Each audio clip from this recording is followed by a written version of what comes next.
So I have Italian and Kenyan roots, so keeping me within 10 minutes can be a little bit of a challenge, but I will try. And something's happened. Okay, here we go. We're there, yeah, okay. So, my name's Crystal. I work for the Tax Justice Network Africa, and I'll give you a little bit of a background of who we are, if this comes on, there we go.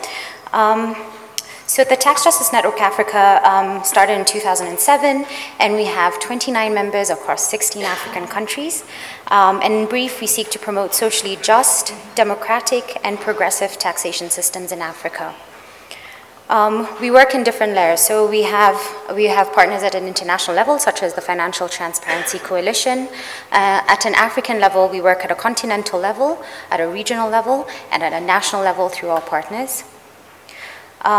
We structure ourselves in 4 thematic areas: tax and international financial architecture, which I lead, tax and investments, tax and inequality, and tax and extractives. We feel these are the 4 main areas to do with taxation that are relevant for Africa and need a lot of attention.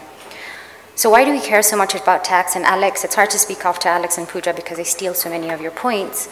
But taxes are the most stable and reliable source of domestic revenue available to countries, as was expressed during the Financing for Development meeting, which I think most of us followed.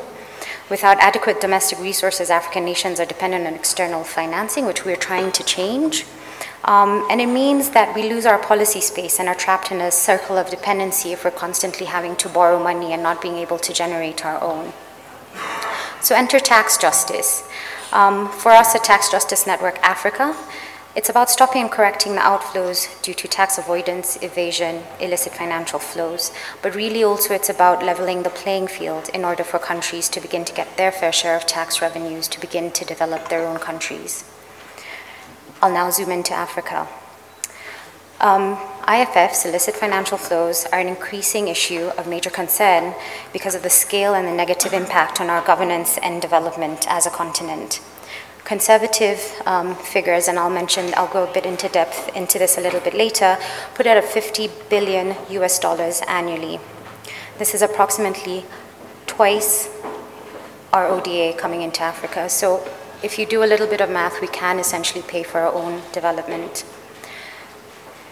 So the Global Financial Integrity found that IFFs from sub-Saharan Africa averaged at 6.1% of our GDP annually.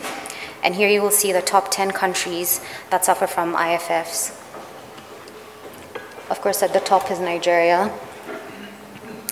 So I'll talk a bit about Africa's response and how we began to look at this issue and began to try and figure out how we can work around it.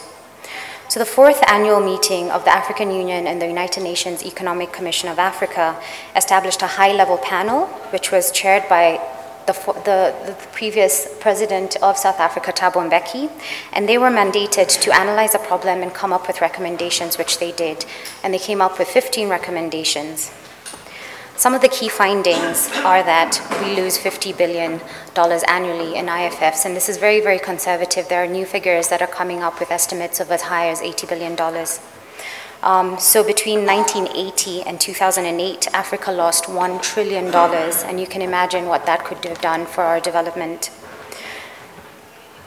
Very key, and Alex spoke to this, is that the issue of IFFs is a political one. Yes, it has technical implications and technical conversations need to be had, but ultimately it's an issue of power, it's an issue of voice, it's an issue of representation, it's a political issue. Pooja spoke to transparency, and the high-level panel brought up transparency as a very key area that needs to be tackled within the fight against IFFs.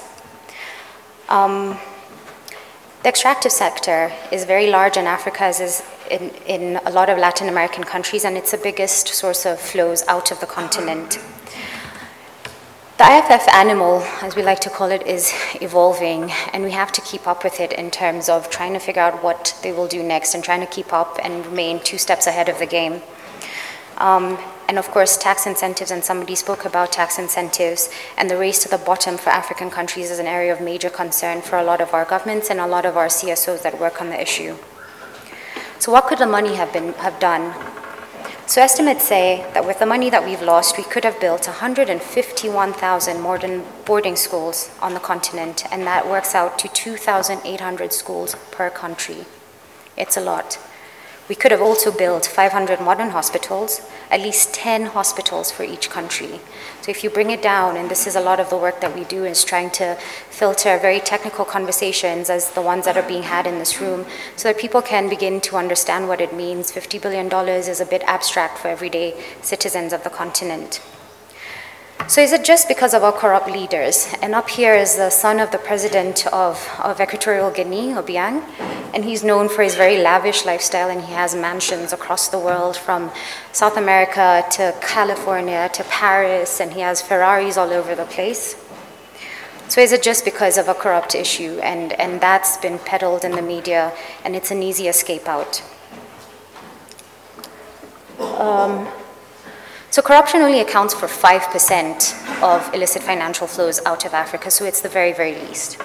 Next is criminal activities with 30%. And finally, commercial activities at 65%, and a large percentage of the 65% leaves from the extractive sector, through oil and gas, through mining. The high-level panel groups these three into commercial activities, which is hiding wealth, evading or aggressively avoiding tax, dodging customs duties and domestic levies. And again, the extractive sector suffers the most. Number two is criminal activities, trafficking of people and drugs and arms, money laundering, stock market manipulation, and finally corruption, which is money acquired through bribery and abuse. But as we've seen, it's the very least amount that leaves through IFFs. So let's zoom out into the global architecture. So we find that IFFs are not just an African issue, and the Panama Papers brought this out very clearly. We need accountants, we need lawyers that are in different jurisdictions to help people moving money out to navigate their way into tax havens and very low tax jurisdictions with high secrecy. There's a growing realization that the system is indeed flawed. And the OECD and the BEPS process is a very initial attempt to remedy the problem. So the main aim of the BEPS process is to improve the alignment between the location of profit and the location of economic activity. So it's a very first for all these countries to come together and try and figure out a way forward. And it's actually an acknowledgement that yes, indeed, the system is in fact flawed. However, the process is indeed, and Pooja spoke to this, is in need of more inclusivity. The inclusivity framework of the OECD is a step, but it definitely isn't enough. And we can begin to ask questions around whether UN tax body is a viable alternative. How do we support our own processes that are homegrown? So in Africa, we have the African Tax Administrators Forum, and they have models such as the Agreement on Mutual Assistance on Tax Matters, which are retrofit for an African reality. They take the very best of what the BEPS process is saying, the very best of what the UN model is saying, and retrofit it to our context and make it better for our countries to be able to implement, versus the example that Pooja gave in Mali.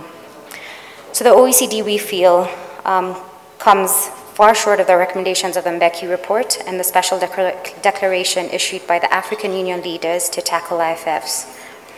They're more just attempts at patching up a broken and a very, very archaic, not inclusive system. So what comes next? So we have the high-level panel. We've got the 15 recommendations, and everybody was excited.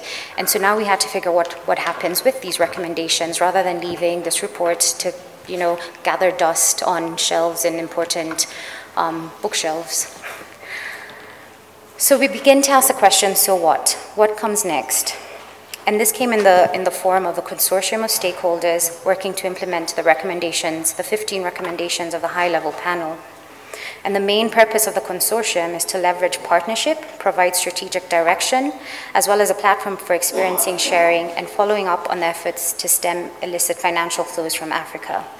TGNA sits on the consortium to represent African CSOs. It's our avenue to make sure that the African voices are heard and represented at technical levels. So we work a lot in making sure that voices are amplified from the ground up into very technical conversations such as these, but also to filter down the information that's a very, very technical nature down to people so that they are able to understand the issues at hand and then demand for better governance and better policies and legislation. So we have the Stop the Bleeding campaign, and if you don't know about it, please go to their website, sign the petition, and follow the work that we do. The Stop the Bleeding campaign is rooted in African experiences driven by African agency and reinforced by global African solidarity linkages.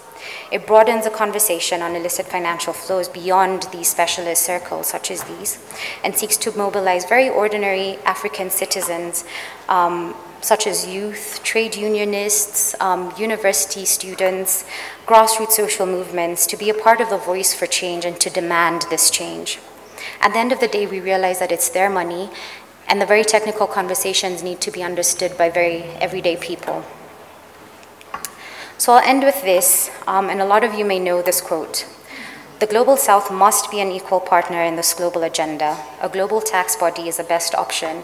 And as one of our mentors in the South, in Africa, Dereje, those of you who know him, always says, if you're not at the table, you're definitely on the menu. And it wouldn't be fair to leave without teaching you a little bit of Swahili. So we say asante in Kenya, which means thank you. So thank you.